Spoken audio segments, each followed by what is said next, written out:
Welcome to the Race for Mayor Mooresville Forum. I am Channel 9's Joe Bruno. And I'm Joe Marusak with the Charlotte Observer. The Observer, WSOC, and Neighborhood TV are bringing you this mayoral debate with the two candidates up for Miles Atkinson's post. Atkins is not seeking re-election. Here is how it will work. Each candidate will get 1 minute to introduce themselves and tell the voters why they are seeking this position. We then have a series of questions that each candidate will have 2 minutes to respond to. If there's a need for a rebuttal or if a candidate would like to add something, we will certainly grant that opportunity for them. And we may have some follow-up questions depending on their answers. But first, we would like to thank FeedNC in Mooresville for hosting this forum. And it's lunchtime here, so that any noise that you hear in the background, that might be it, because a lot of folks enjoy lunch here and breakfast as well. FeedNC feeds thousands in Iredell County alone. And they do incredible work to keep everyone fed, especially kids in our community. So let's start with you, Chris Carney. If you could please introduce yourself. Joe and Joe, thanks you guys. Appreciate it. Make it easy on us. Keep having the same name. My name's Chris Carney. I used to serve, as you know, as Mooresville Commissioner back from 2005 to 9, and the Mayor Pro Tem from 9 to 11. Then I went on to the North Carolina Senate, where I was proud to serve us down there, trying to make a difference. Been so excited in the last decade to be home as a citizen, getting to work with the charities and the different people, and in that time get to see politics from the other side again. And it's refreshing to hear people talk about what frustrations and the direction Mooresville's gone in this last decade that's frustrating them, and whether it be overrun with the apartments or lack of infrastructure that we have. It's really been important to realize and come back from an outside perspective to get back to working for the citizens. Because let's be fair, that's what our job is. We really are we're just here on behalf of the citizens to do good by them and to make sure that government hears them. And there's a lot of people in Mooresville who don't feel like they're being heard anymore. And so that's what brought me back to the political arena. Appreciate you guys. And Bobby? I'm Bobby Compton, currently a commissioner for the town of Mooresville. My local government career started when I was 18 years old with the Mooresville Fire Department. I spent a 31-year career there, retiring in the last 12 years as commissioner. I think I have the knowledge and experience in local government to be mayor from my years of local government service. Is all I've ever done. I am retired, so my full-time job is solely with the town of Mooresville and serving its citizens. I'm currently, for the last 5 years, been chairman of Central Carolina Regional Council. There I collaborate and work with 9 counties and 55 different cities and towns within that 9 counties to achieve the same goal. We work with the lobbyists that Mooresville has in Raleigh, we work with the lobbyists that Central Carolina has, and we work with the lobbyists in Washington for federal dollars to try to get funds and money for projects and issues that we have here in Mooresville. Thank you. So I'll start with the first question. Since here we are at FeedNC, which relies entirely on community donations to provide weekday meals, as well as groceries and job training to all walks of life in our community, people in need. What can be done is my question. What can be done to reduce what appears to be the growing economic divide in our town, when developers of luxury developments are able to donate to a town affordable housing fund instead of providing affordable units in their communities? Are we not creating economic segregation? And we'll start with Bobby for this question. We have tried to work with developers, whether it's apartments or housing, to provide part of that for affordable housing. But people don't understand the meaning of the word affordable housing, the term affordable housing, and what it entails to cover. And it's very difficult to get the developer to do that. We can't make them do it. We provide incentives to try to get them to go in that direction. But developers are after the money. They got X amount of dollars they spend on the property, and their units are for sale or for rent for a certain price to make that money back plus a profit. The closest thing we have to it right now is Habitat for Humanity. And we're part of the Charlotte region for Habitat, and we have the largest Habitat community in Mooresville in the entire Charlotte region. It's right here in town. There's nothing wrong with that.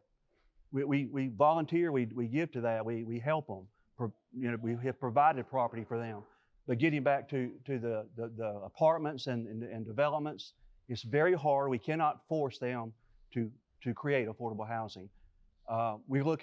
Today we are looking at town-owned property that is currently unused, about using that for affordable housing and going in that direction with that. Thank you. Chris? I totally disagree with what Bobby just said. To be honest with you, Lowe's has come out and said they would build veteran housing, low-income veteran housing, right? And they'd love to do it in Mooresville. Back about 6 years ago, Carey Construction, and I brought forward back to Mooresville $135,000 units that we could do working with the town of Mooresville to bring in affordable housing. Got nowhere, right? Instead, they wanted to look to Durham and other places. So when people talk about building a house is just a math equation, right? So what the town continually says is we want developers to build affordable housing, but the town doesn't do anything on the other end to bring down the price. A tap fee is $6,000. A tap fee costs $6,000 on a $400,000 house. A tap fee costs $6,000 on a $100,000 house. Can you see the difference in the way that it drives up the price of that house, right? Comparatively speaking. So in order for us to really attack this, we're going to have to meet it both ways. And the town is going to have to come part of the way and find ways to lower the cost of some of the things that government requires, right? And you can't ask somebody who, when a local developer who has said, we built a lot of really expensive homes, we'd like to go and help the starting teacher, the starting fireman, the person coming out that have been left behind that want to come and they don't want to have to move away from family. A young adult who's fresh out of college, they want to be able to stay next to their family and be able to be next to grandma and everything. And we're pushing them out because we haven't met the developer and sat at the table, come up with a real opportunity of how we can bring this. And again, I said this, we had a developer say, I will bring this product here. And we turned our back on them. So I just disagree. Bobby, would you like to respond? You need a fact check on that, what we didn't do. Please, the media does fact checks. I'd like to have a fact check on that. I did not mention Liberty Village because it's not a finalized deal, but Lowe's is involved with that. We are working to form Liberty Village for veterans. But I didn't mention that because we haven't gone that far down the road yet. So that wasn't worth mentioning at this time. But since Mr. Carney It's a great idea. touched on it, For sure. we are working with them on that. And again, that's town property currently we're not using to its ability. Chris, this next question is for you. After years of resistance, Norfolk Southern now says it's willing to discuss leasing or selling the O-line tracks for the Red Line. This is a proposed commuter rail from Charlotte to Mount Morn. Will you work with the city of Charlotte as mayor to make this project happen? And if so, what support should the town offer? So obviously we looked at this back when we were on the board. And we actually went as far as to visit Washington, D.C. and Florida and places. And the problem that people aren't talking about is Mooresville would be the last stop. And when you look at the last stop in all of those different communities, it's not a good stop. It's usually a large parking lot with a lot of cars. People get in and then drive on to their final destination, whether it be Statesville or Cabarrus County or wherever they're going to head after that, Rowan County. And it's not a place where they stop and shop and have that. So when you look at the amount of money that it will cost to do that and whether it be viable, we've always been at the table to have that conversation, but we have to also have the idea of when you do land use planning, because we talk about density in apartments now.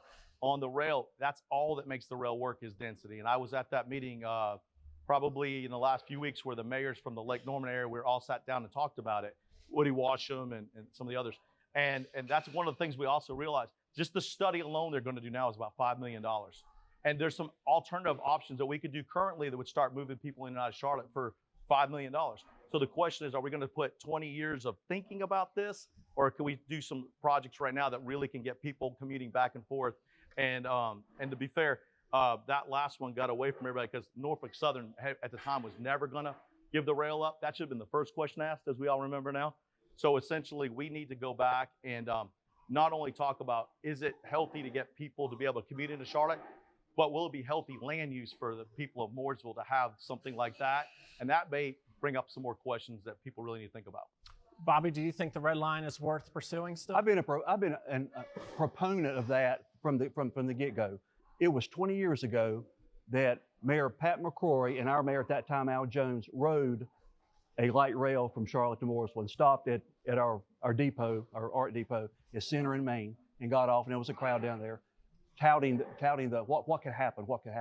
And I think in Mr. Carney's first round as a commissioner, the town partnered with CATS, and they had a bus running from Mooresville to Charlotte. It wasn't very well received, and so they stopped that. But the light rail never materialized, and part of that came from Iredell County because each local government, Huntersville, Cornelius Davison, Mooresville, and Iredell County would have to come up with some funding, and Iredell County at that time was against it. They haven't been talked to here recently, and I think this just came out regarding revisiting that with Norfolk Southern. So Iredell County has yet to come to the table yet on this venture, but they said no the last time around. But that gets back, I think Mr. Carney mentioned some dollar amounts, and that's going to be the hard part for Mooresville to come up with to participate in this. And in fact, when it's talking about Mount Moore, there was some land currently available at that time for the last stop and for parking. But I think that land may have gone away by now, it may have been sold, but it's still a possibility. But it's always worth looking at and seeing what we can do to help. Thank you. So I've lived at what is now exit 35 of Interstate 77, what is now exit 35, for nearly 25 years.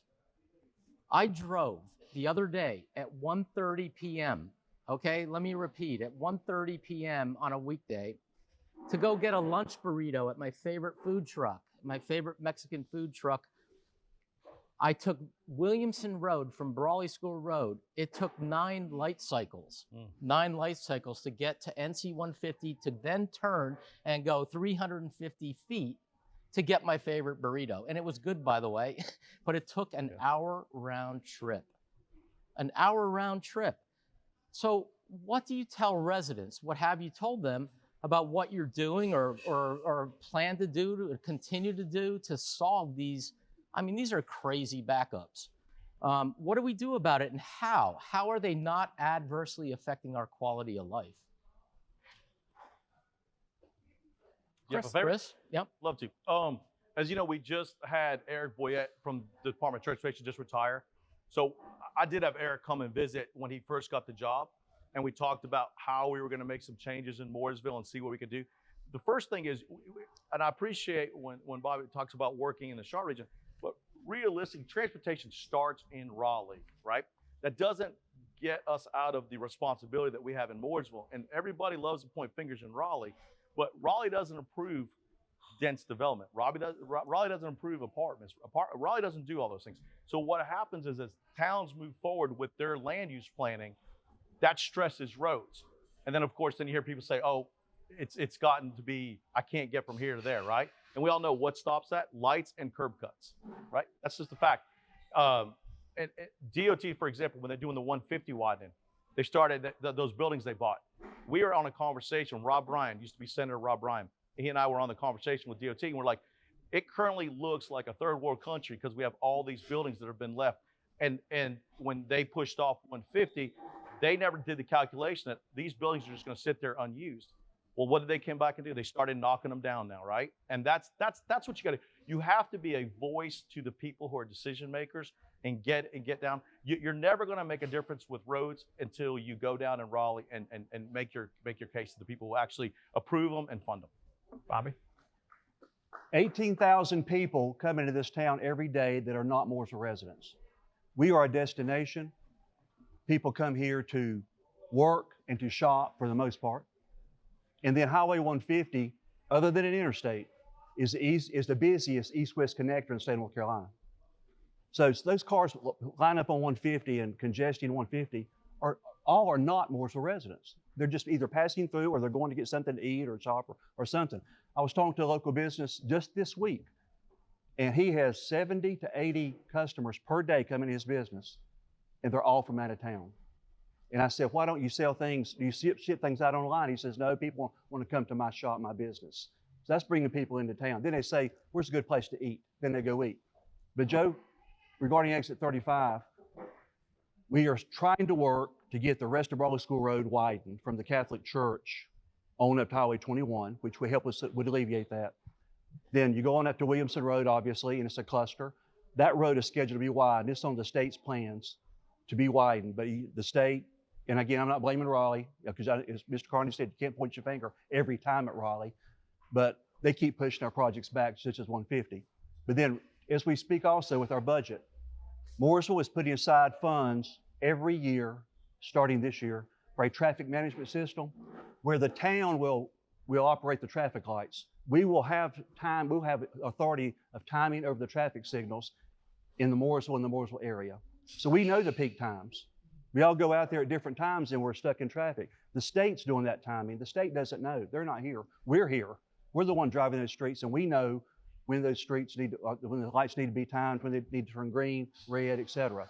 So we think that's going to help alleviate that as we get that in place. If I might, Go ahead. Here's a little number that people don't always pay attention to. The town of Mooresville makes this year's going to make $20 million in sales tax. You know who pays sales tax? Everybody who comes into Mooresville and shops. Right. The fact that we don't dedicate some portion of that to alleviate the congestion that comes to some of the intersections. So a 150 obviously is going to be paid for by the state of North Carolina, but there's a lot of smaller secondary roads that we could do some work on.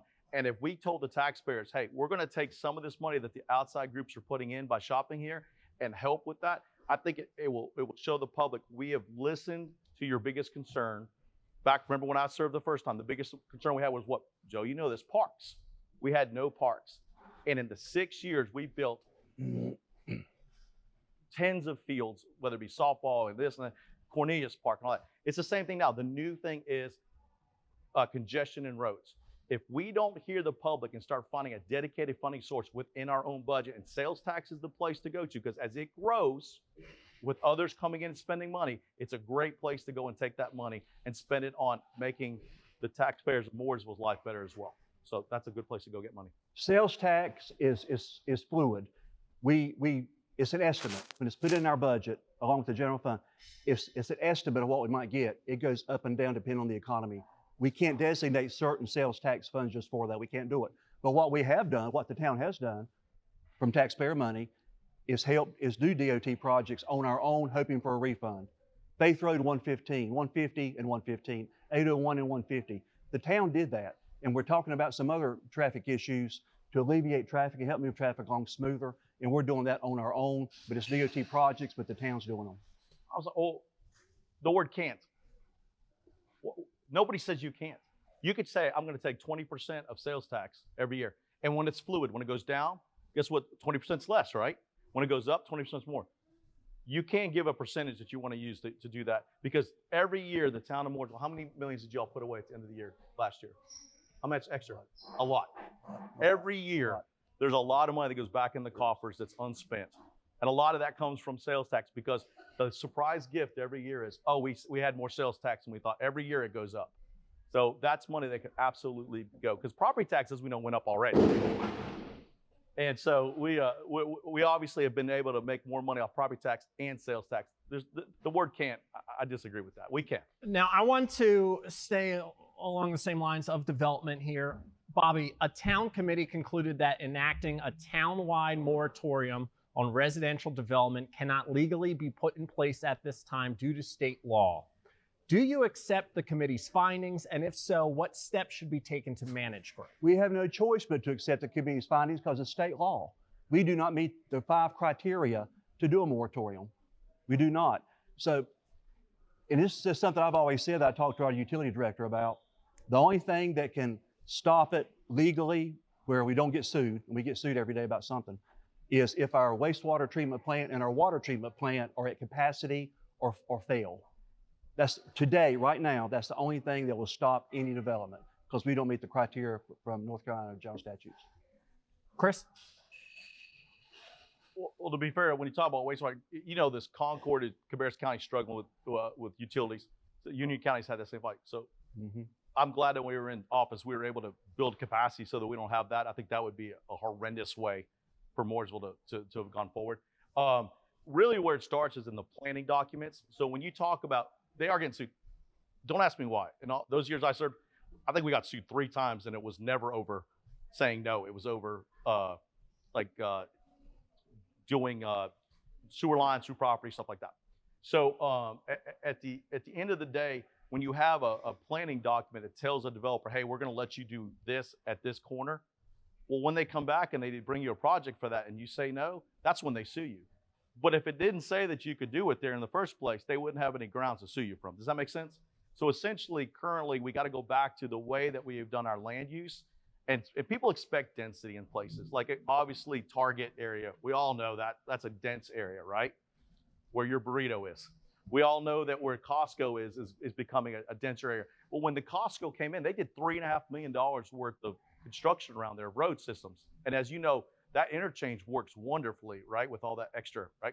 So what we should have been able to do is to push our density in just certain pockets. But right now we have this sprawling feel, right? Apartments down all the secondary roads. And that's where people's frustration are really coming to a peak. And because a 150-foot turning lane doesn't alleviate what all those cars are doing.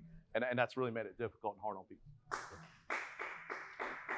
I'm just going to let this, I'm just on this whole topic. It's not a question, but a nice gentleman just handed me this when I came in. Just to let you know, citizens on Brawley School Road are very concerned about overdevelopment. Yeah. And they formed a website and they're going to petition. It goes along with what what that growth issue is. I have the same one in my pocket. Yeah, so I appreciate it. Thank you. So my question is, on a different subject, America loves our outdoor farmers markets. But the one in our town, Josh's, says it has been unfairly treated by the town because of new zoning ordinances, new zoning rules. What is your position on the issue? I've written it since Josh's was, it ran out of time on its place at the YMCA. Well, Joe, you know as much about that as we do, I think, as much as you've written on it. There are approximately 1,800 businesses in this town, and Josh's Farmers Market is one of them. We treat every business the same. And I've talked to Josh, and he's asked me, what can you do to help me? And I said, Josh, before you move from wherever he is to another location, check and make sure it's zoned for that purpose, for that use. If it's not, ask for rezoning. We'll help you. We will rezone it for you.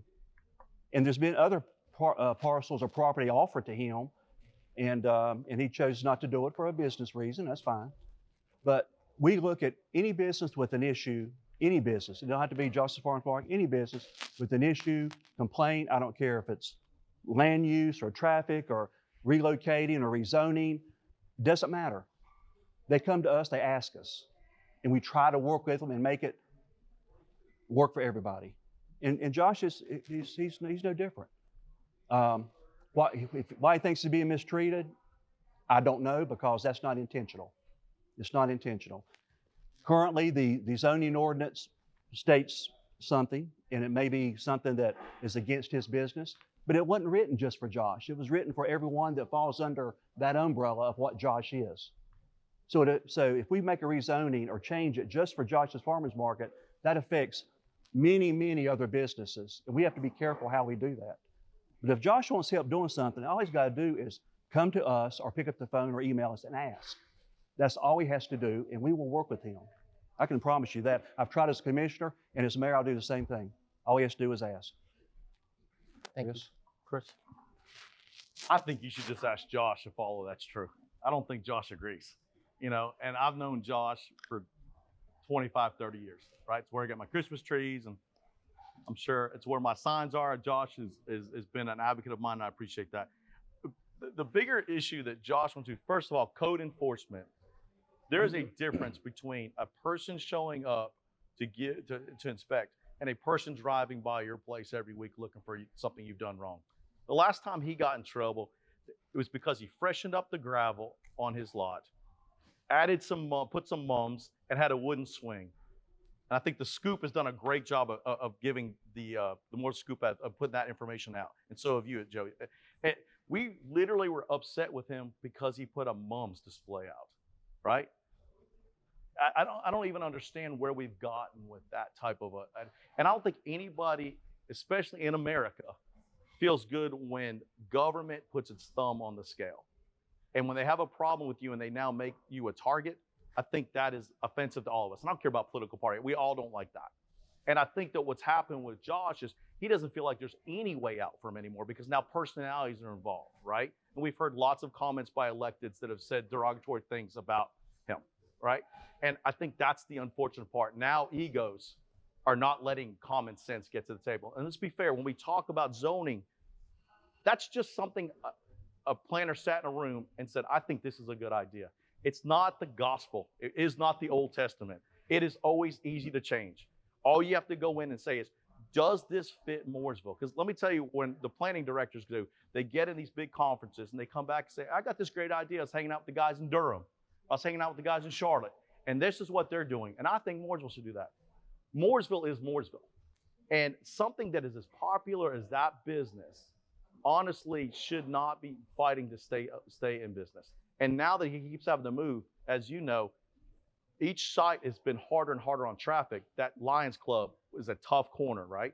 Right now he's over at the corner of Williamson and 150. Again, a tough corner. He fit best at the YMCA. And the YMCA loved having him, right? And I think there's a whole story that could be written about what they went through. The YMCA was threatened for having him there. And that's public record. So the poor people running the YMCA were just trying to do something good for the community.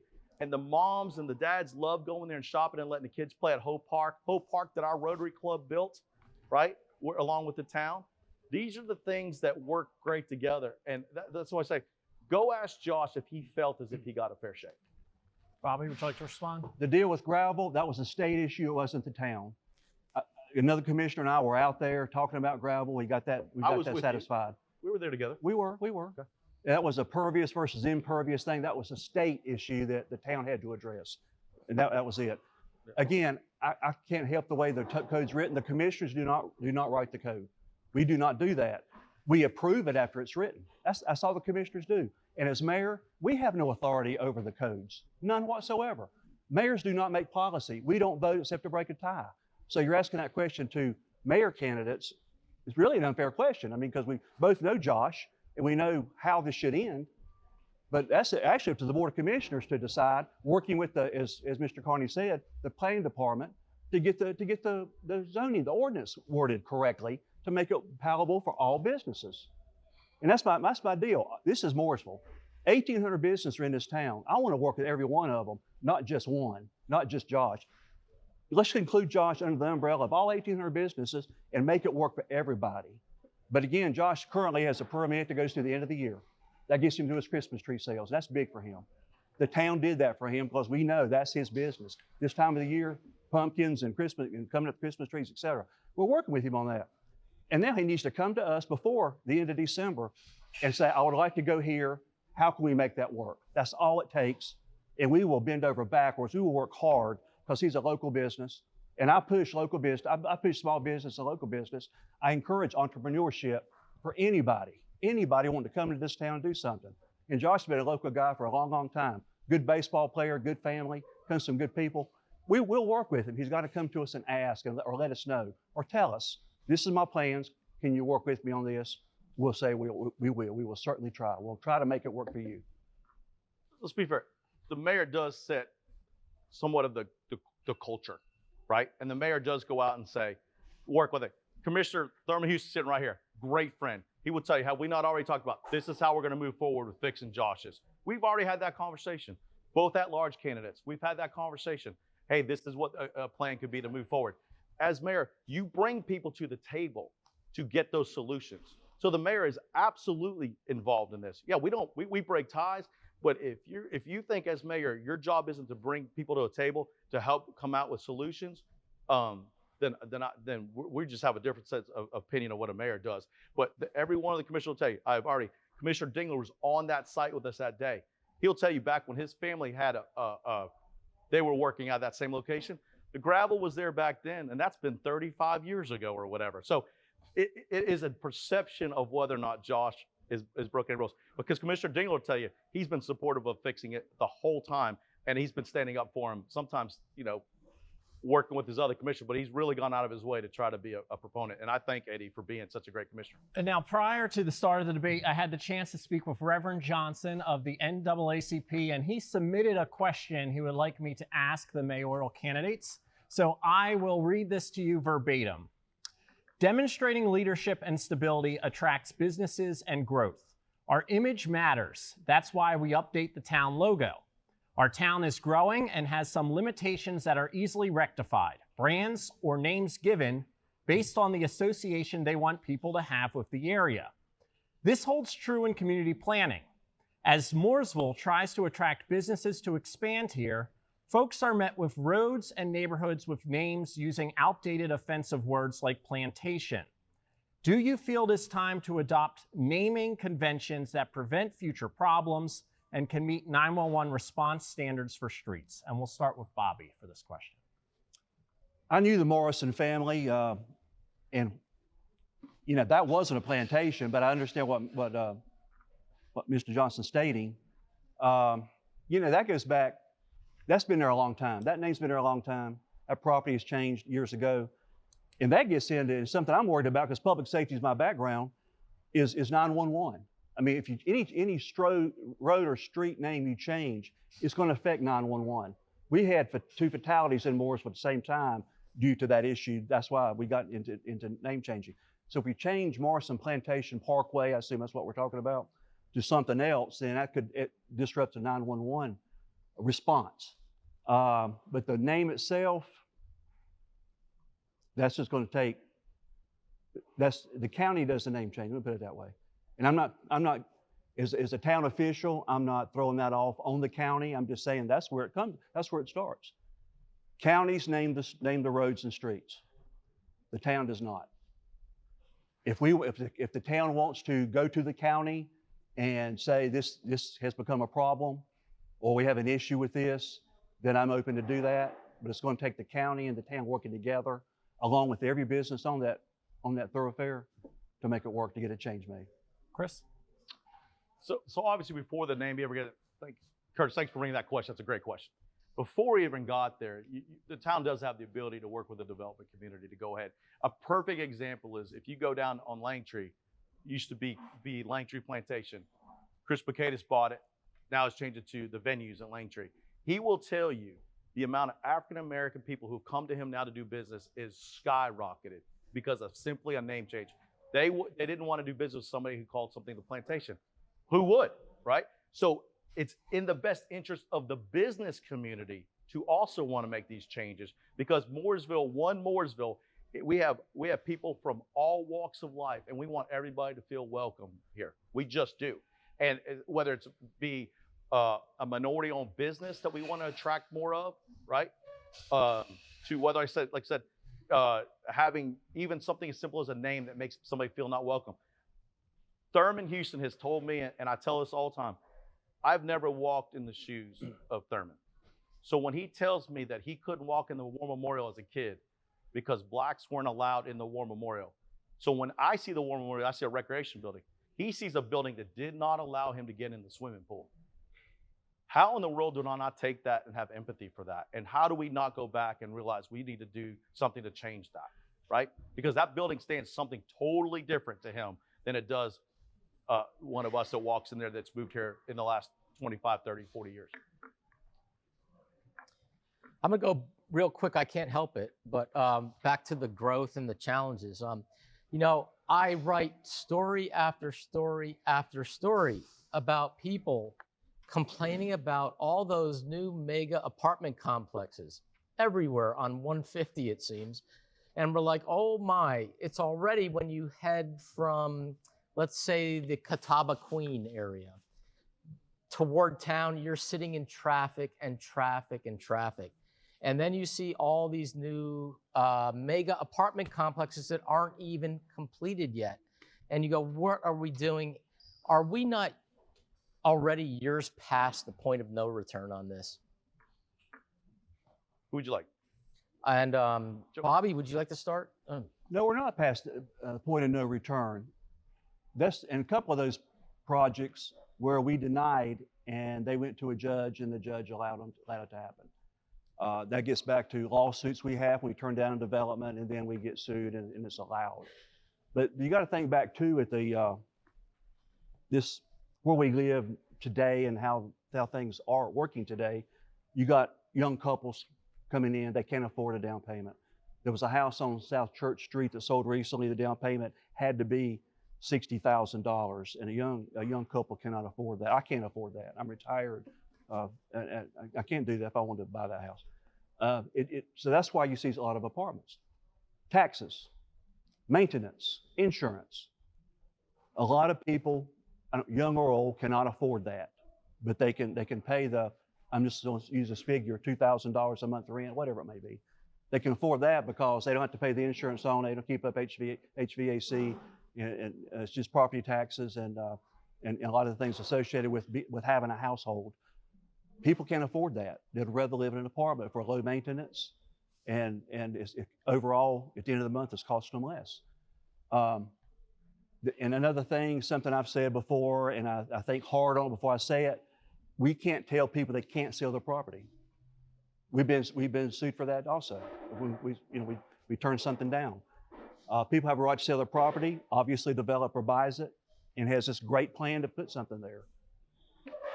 And if it's zoned for that, and that's a lot of cases too, if it's already zoned for it, we can't stop it. But if it takes a rezoning, then we can put in some conditions to make it better and make it more feasible for that unit to be there. Thank you. Chris?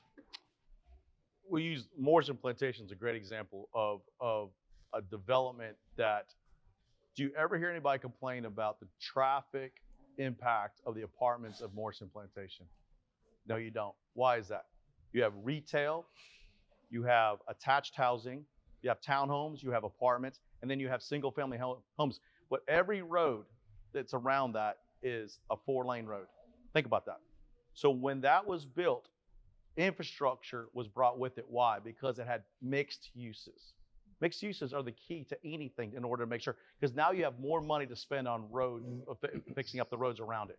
So when you do just a standalone apartment complex, again, we talked about it, you just do a turn lane. That doesn't make anybody's life better. Just gets cars out of there onto the road. So when we do attached housing, we need to push for only mixed, and mixed use, be fair, mixed use is real mixed use. My goal should always be 50-50, right? 50-50, not 2,000 square feet of commercial and 570 apartments. You know, I disagreed on that, and it's okay. You saw other things you liked with that project. I personally think that when we tell somebody they need to do mixed use, we need to push them to make sure that they give substantial retail, because that keeps the people in that area shopping and moving around without them going all over Mooresville. There are some destination places in Mooresville. Obviously, somebody's going to drive to a Costco or a Harris Teeter, but you shouldn't have to drive, 9 light cycles to get a burrito. You should be able to go nearby your house and be able to get the services that you need nearby. Haircut, whatever it is. You shouldn't feel like you have to travel across town for everything you ever want. Thank you. Wait a minute. Chris, oh, go ahead, Bobby. Mr. Carney mentioned he and I disagreed on a 570-unit apartment. That was in the spring when Mr. Carney and I never spoke of this. A second vote came later. I voted no on it. So I think we're on the second vote, we're on the same page. Well, you voted yes 4 times, and you voted no the last time. I didn't vote 4 times. The mayor had to break the tie. Bobby, you made the motion to allow the change in zoning. That was one time in the spring, and I voted no. When it came back again, I voted no. Please fact check. If I'm wrong, I'll happily apologize. I will tell you it's been pretty well covered in the press that the mayor broke 4 votes on that in order to get 4 votes. 3 commissioners had to vote for it too. Mayors don't get the vote without it. So fact check it. We'll figure out who was right. Chris, communities across the country are struggling to recruit police officers. For an aspiring police officer, there is no shortage of signing bonuses or perks being offered by communities to recruit them. What should Mooresville offer to ensure they can land the top local police recruits over other communities that are dealing with the same shortages? Well, the first thing that comes nationally, as you know, I'm very happy. As y'all know, I got the Fraternal Order of Police and the State Patrolmen's Association got their endorsement because I've always been pro police and fire. Also got the Firemen's Professional Firefighter Association. And the first thing you start with is people want to be respected when they go to work. They want to be appreciated. We all do. That's just human nature. We want to go to work and feel like the community respects us. And nationally, we've had police officers have had a tougher time, right? We talk about going from like 9/11 when we celebrated them, and to now where they're being looked at very differently. Some of that is a bad apple here, and we all have to own that. And so I tell people all the time, we should never make excuses for a bad officer. We need to go ahead and hold them accountable. But the day-to-day officer on the road really works hard, and they really try hard, and they want to be appreciated for the job they do. And essentially, what we've got to do is a couple things. We got to make sure that the good officers feel appreciated, that they know how much we'd like them to stay here and retire here. I was just talking to a group of them, and they're always being pulled to other places. They're being pulled to Concord, they're being pulled to Charlotte, and our pay is very competitive. The problem is it's not okay to be competitive anymore. You got to be more than competitive if you're going to keep them, and that means you got to give them an opportunity to get raises all the way through. And essentially, it's a lot better just in life to keep good employees than try to go find a replacement employee. So we got to make sure that we keep our people from wanting to go elsewhere. And a lot of that's a culture where they feel welcomed and appreciated for being here. And that's where you start. Bobby? We just recently raised the pay for fire and police to be more than competitive with our neighbors. We do salary studies throughout all town departments. Specifically, the last one was fire and police, because we deal in public safety first and foremost. And we have officers coming here from other cities and towns. They want to work here. We are several officers short, but the reason they left is more family related, not as much relocating for higher pay. We've had some go to Charlotte for higher pay, then turn right around and want to come back here because of the way they do in Charlotte versus the way our department operates here in Mooresville. We've got a very good department, very top-rated department, and we try to diversify as much as we can. I think we have more females on the department than ever at this point, but we do up the pay, and we are retaining the good officers, and they know that. They know we're working for them and helping them. And we might follow up. And the thing I think is important, back when I served back in like 2005, we did take, it used to be at 50%. So they do not to get in the weeds, but they do a pay study. They said this is where, and Mooresville used to hit right down the middle. And so we took it from 50 to 75%. So we were in the upper quarter. And that's kind of what they've gone with since then. I would tell people that if that's not working, then we need to look at adjusting that 75%. But that's typically what you try to do is you try to do that. But let's be fair. A lot of times people aren't leaving, we're not saying for pay. It's about, are you happy going to work every day? That's really what wears, especially on those stressful jobs. It's not just police. I'll be fair, we've got other stressful jobs in Mooresville too that we ask a lot of from some of our staff. So basically, I'm wondering what you see as the greatest challenges facing our town, and if you're elected, when you look back at your term, what you would have been proudest of having accomplished to meet those challenges, and what are the specific challenges? I think we've already addressed those challenges with traffic, congestion, growth, apartments, developments, building, all that. You know, we already asked some of those questions. We've already given some comments regarding that. When I look back, after I'm too old to do anything else, I'm asked quite often about my legacy. I don't have one. It's not about me. It's not, I'm serving with others. I serve with others with the town of Mooresville. So I can look back on things we've accomplished, the projects we've accomplished over this last year. You know, the skate park, largest one in the Southeast, double the size of the police department. Another fire station it's all the safety of Mooresville. Equipment to serve the town, whether it's water, sewer, sanitation, engineering, et cetera. You know, we do all that, and I don't look back as thinking, man, we're up to date. This week we're recently accredited with a Class 1 fire department, the smallest city and town in the state of North Carolina to have that achievement. I'm very proud of that. So when I look back, that's not part of me. That's not part of me. one of 6 commissioners and the mayor and town staff that make all that happen. So I look back at what we've accomplished. It's everybody involved with that. Now, to solve the problems or issues that we had that you spoke of, man, it's going to be hard. It's going to be working with state officials. I think Mr. Carney stated that. He knows people in Raleigh. He's been to Raleigh's. It's working with them, knowing somebody over there to talk to. We have Senator Vicki Sawyer, who's over transportation. She lives right here. She's one of us. And she's struggling to get money to come over here to get things done right here where she lives and where her business is. So it's talking to the right people, getting the right funding, budgeting things that are needed to help this work and solve some of these issues, whether it's on our own or outside help through grants, other types of funding to solve these issues. Thank you. Mr. Carney? Chris? So as we talk about, to me, we have a cultural problem currently in Mooresville, and where we no longer, the people don't feel as if they're being heard. And we talked about Josh's. We talked about that. He's just one symptom of the overall disease. The same thing, the people in the industrial park feel the same way. They feel like they've been ignored, and that's frustrating to them. I think that when we talk about going back, follow up, not just sitting down and talking with somebody and hearing them, but actually doing something the next day about what they talked to you about. Curtis and I talked about that earlier, that you want to feel as if, so we talked about before, when they talk about the skateboard park. We built that skateboard park back in the day, Thurman. We built it because we heard from the community, our kids had nowhere to go. And they were skateboarding behind the stores, and the stores are having to run them off, call the police. But you can't tell a kid not to do something, but not give them somewhere where they can do it. So that's what we did. We built the initial one. When we talk about roads, I'm so proud that when I was at the Senate, I happened to just stop in at NGK one day, and they were trying to do that intersection in front. They had to move it in order for them to expand their building and create 100 new jobs. And they were short on money. I called, at the time, Speaker Tillis, and I called Phil Berger, and in 60 seconds, we got them the difference of money. Now, fast forward, the project's going to move forward. The intersection was going to take 6 months to build. 6 months. So now the business park was just beside himself the amount of time and gas it was going to take to move trucks all the way around. Again, reached out to Tom, and we were able to go, and we got that 6 months down to 6 days. We built an entire intersection out in 6 days. Why? We had the right people on the right phone calls explaining how important it was to the community of Mooresville. That's follow through.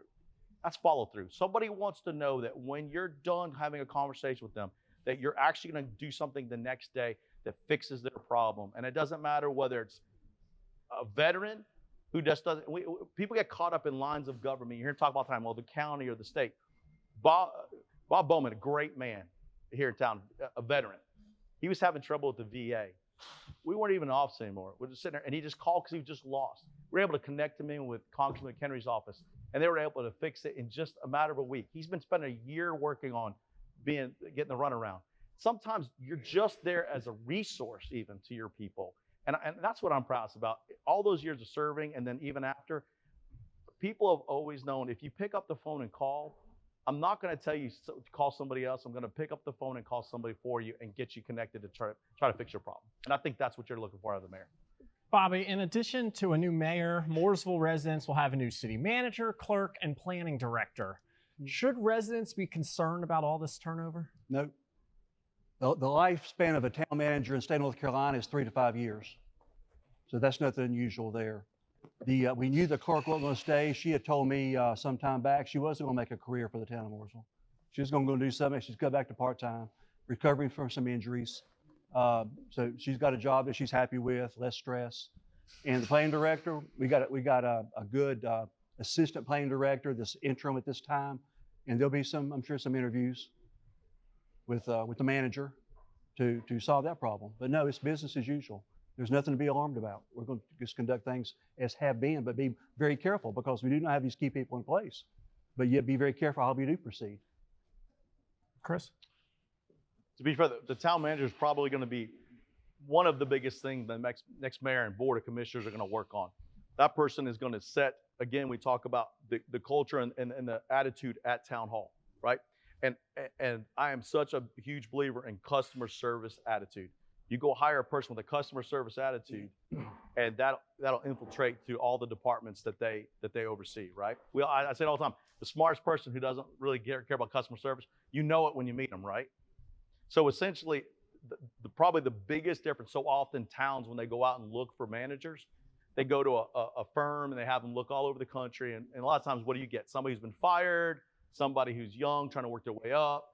And it really isn't always the best fit. And you're picking a bunch amongst managers that you don't ever really love.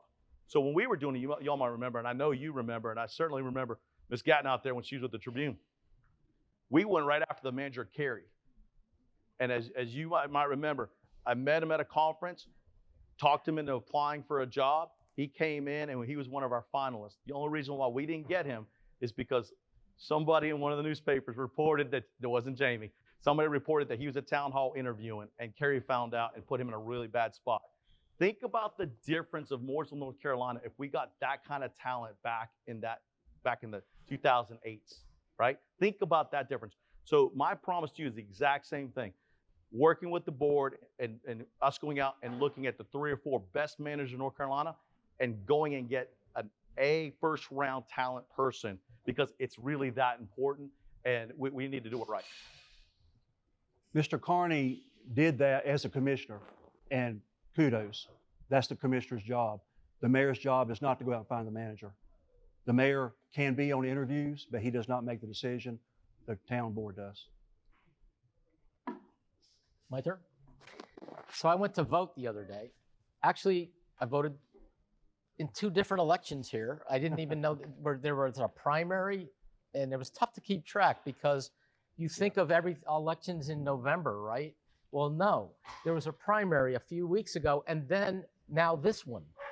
And I kind of stumbled upon it. I'm a news reporter. I'm supposed to know this, right? So I go and I vote at the War Memorial. And I go and I show up. I'm the only one there. It's 3 o'clock in the afternoon on a Friday. No, it's You weren't the only one. I was with you. No, you were there? Yeah, we work in the. Did you vote? Oh, you were there at the? Did you vote at that place? Okay. Well, you were one of a distinct few. I asked the poll workers. I said, "What number voter am I?" And the woman said, "Let me look it up after you vote." I voted, and I was voter number 202 in a town of, how many are we now? 54. 50,000 people? Yeah. What can you do? That sounds like apathy to me, but I don't blame the voter. I've thought about this for many years, and I think it's our electoral system. We make it tough for people. You have to vote during the day. How many people are commuting during the day? They can't. And then to keep track of all the schedules. Is there anything we can do to increase the vote? It's always been a struggle with our municipal elections. We are not on the ballot of the president, the governor, senators, congressmen, etc. We're by ourselves, just a local election, us, school board, pretty much it. Sometimes a county commissioner or something. So it's tough to get them out just for us, and it is frustrating. It's always been that way. Back when I graduated high school, population was 8,808. You still couldn't get people out to vote. And now we're 54,000, and it's the same thing, very low percentage. What can get them out? Change the times, additional locations, make it convenient for folks. Because I think for early voting, I think the Memorial is the only location. So having something perhaps in this area, a little further out west perhaps, to make it more convenient for people to live on the west side, not to travel all the way downtown Mooresville to vote. They can do it in their area, in their neighborhood. So just having additional voting locations, I think, would be a good start. Of course, the Outer County Board of Elections governs all that, but I think the town can explain that to them and get that done. Thank you. Mr. Carney? As you know, for the last several years, I've been on the Board of Elections. I was 1 of 5. And certainly we've done some of that. We were able to, if you lived in certain developments, we realized you're traveling a long way to vote. We're always trying to move. Mooresville is such a fast-growing town, so you're always having to expand. There's places that decide they don't want to host you anymore. St. Therese, as you know, right down the street from your house, they decided they didn't want to do it this time. I think the simple answer is we have to have consistency in when the elections are happening. For example, Statesville had theirs in October. Terrible turnout. Of course, who's thinking October, right? So essentially, if we can tell the people that you're going to vote in May and November, then they at least know what to expect. When you throw anything else in there, an October primary, for example, for at large, nobody paid attention to that, right? It's something that they don't. So we need to, as you know, you picked on me the other day. I have spent quite a bit of campaign money informing the voters of when the election is, because guess what? That is so important. As a candidate, I thought it was important to do. I think the Board of Elections also talk about spending some money to go ahead and inform people that elections are coming up. But at the end of the day, if we really want to get people to turn out for municipal elections, we got to move to even years with everybody else. And then that way, it's something everybody's pushing towards. The worry that municipal people have, specifically incumbents, is now you're going to have a lot of people who aren't as informed on your race, and you're going to have your incumbents are usually afraid that they're going to get thrown out by a big wave that came out for a president or something like that. So sometimes they push back. I personally am in favor of it. I love even years. I think we should be not spending extra money to have extra elections that nobody's showing up to. We should put them all in even years. We're approaching the home stretch here. And I want to ask you about a project that was very controversial when it was introduced a couple of years ago. When I-77 tolls launched, the town of Mooresville was one of several municipalities to take a stand against them. They have now been in place for several years. Do you feel they have helped or hurt the town? Bobby? The town, there's no difference with the town. I mean, I don't see how the town's affected by tolls. The town of Mooresville, I don't think it is. The residents are going to get on whatever lane they want to, or avoid the whole thing and go down 115. So the town itself's not affected that I am aware of. Now, people may get it coming from the south to come here, as I said, to shop, to work or shop, because we get a lot of influx into town by working and shopping, just as was previously stated earlier. But I'm not sure if the toll has anything with that. Now, I was out that way yesterday. Of course, the I-77 South seemed to be backed up or slow quite a bit. And I think a lot of people, whether they like the toll or don't, they're going to jump in that toll lane and bypass all the traffic and slow down. But whether it's hurt or helped, I don't think it has a bearing on the town either way. Chris? I completely disagree. My wife works in Huntersville. It used to be 45 minutes to an hour and 15-minute commute both ways. My wife now has 5, 8 extra hours a week to be with our family, because now she gets down there in 15 minutes. Made it quality of life to our family is huge, right? Our kids are all grown now, so, but when we were having to go back and forth for parent-teacher conference and stuff, it saves so much of our personal family's time. We're very thankful for that. And I have parents tell me that all the time, how much it's made a difference of them being able to capture back what used to be commute time. We had actually the Harris group up here, who did South Park and all that.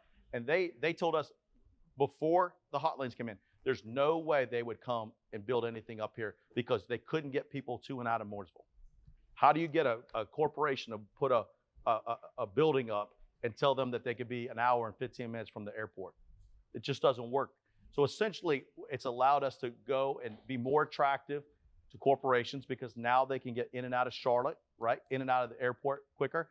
People can have a quality of life. A lot of young workers that are coming and working now want to live in the city and drive up to work every day because they want the nightlife and, and to feel a little more urban feel. So it's actually done a ton for us, because we were at the end of as you know, an hour and a half commute road. It's very difficult to convince somebody who wants to live in Mooresville to drive that far into Charlotte every day and still have any kind of quality of life. So I think it's made a massive difference for us. Now, Mr. Carney mentioned his wife, obviously. I didn't know that. If I knew that, I would have said, well, sure, it helps certain people in Mooresville. I'm looking at Mooresville. I don't know what his wife, where she works or where she drives. So yeah, sure, it helps him. But Mr. Carney, when this thing came up years ago, of course, he was a proponent of the toll lanes. And it was a big pushback with that, especially I think some folks in North Mecklenburg. And for me, either way, I don't care. But Mr. Carney supported that for Mooresville, pushed it for Mooresville to support the toll roads. And that's fine.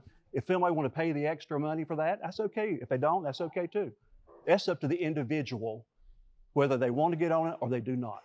I don't think it's up to the time that Mr. Carney supported it. That's okay. That's his decision. I have no problem with that. I think that's a wonderful half truth. And can we go ahead and tell the whole truth?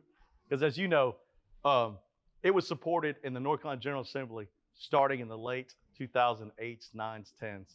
When I got there, all we were asked was, are you okay with looking to partner with an outside group that could build it? Not the Spanish company, just an outside group, much like we did in Monroe, where they have their as well. So I think at the end of the day, Gray Mills supported it. It went unanimously through the Senate, unanimously through the House, right? So the General Assembly, because we had no money left coming out of the Purdue administration, that was the only way that I-77 was going to get any more lanes. So essentially we said, let's look at all the opportunities that we have. And of course I said, bring them all, let's look at them all. And that's what my vote actually did. So I'm very thankful that we were able to at least be somebody who were able to say the people of Mooresville deserve to have options. And then the senator to follow behind me, obviously they continue to move on with that. But that's the whole truth. And again, in hindsight, it has made a massive difference to Mooresville. And obviously, like I said, the General Assembly, it went through both House and Senate and through the governors, multiple governors. And Mr. Carney stated just what I was thinking, options. You gave people options. That's it. That's right. I'll have one more question.